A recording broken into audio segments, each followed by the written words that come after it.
Her laugh was sharp enough to cut glass. We were in the middle of the living room, champagne glasses, soft jazz, fake smiles. My husband's family was in full performance mode, the way they always were when there were enough witnesses. And then she said it, loud enough for every head to turn, as if it were a joke. "Pay for it, now."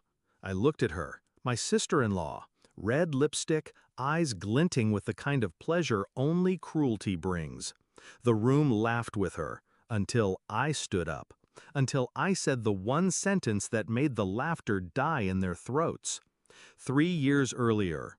I met her before I married into the family. She was charming at first, hugged me like a sister, told me I was exactly what her brother needed, soft enough to love him, strong enough to fix him. I believed her. Back then, I still thought love was enough to make a marriage unshakable. What I didn't know was that behind her warmth, she kept a running list of my flaws, my mistakes, my every hesitation.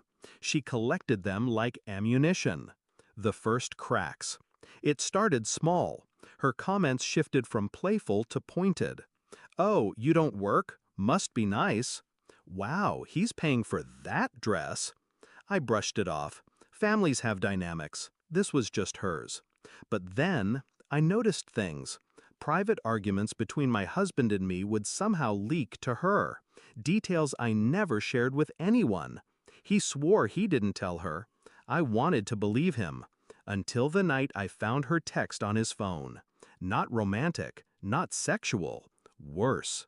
Her telling him to keep me in line, and him agreeing. Her calling me a gold digger, and him not defending me. My stomach twisted. I felt the burn of betrayal, but I kept my face still. Control. I didn't cry, I didn't yell. I learned. I learned that power doesn't come from reacting, it comes from preparing. And so, I started listening. I stayed quiet while she bragged about tax tricks, hinted at her off-the-books cash, laughed about forgotten loan repayments to their parents. She didn't know I was recording. She didn't know I was tracing every payment, every transfer. And my husband? His arrogance was my camouflage. He believed I'd never leave, that I needed him more than he needed me. He forgot I'd once built my own life without him. The plan. Step 1, secure myself. I opened a separate account, redirected small payments, refunds, anything unnoticed, bought nothing new, played the role of the dependent wife. Step 2, document everything. Every insult, every time she called me useless in front of friends, every time he laughed instead of defending me. I gathered bank records, messages, voice memos. Step 3, align the timing. Her business was due for an audit. I made sure certain files accidentally reached the right hands. My husband was up for a promotion. I sent an anonymous tip to HR about undisclosed financial ties with his sister's company. The execution. 2 weeks before the family party, the first domino fell. Her bank account froze for investigation. She called me, frantic, not knowing I was the reason. I listened, murmured sympathy, promised to help. Then my husband's promotion was quietly withdrawn. He raged for days, blaming office politics. I said nothing. All that remained was the public piece, the final scene, the one they'd never forget. Back to the party. She stood there, champagne glass in hand, demanding I pay for it, now, laughing like she'd just won some invisible game. I knew exactly what she meant. She'd lent me money months ago in front of the family, framing it as generosity. She wanted to humiliate me, to remind everyone that I owed her. I put my glass down, slowly. The room stilled, sensing a shift. I looked at her, then at my in-laws, then back, and I spoke, calm and clear. You want payment? Fine. Let's settle all debts tonight.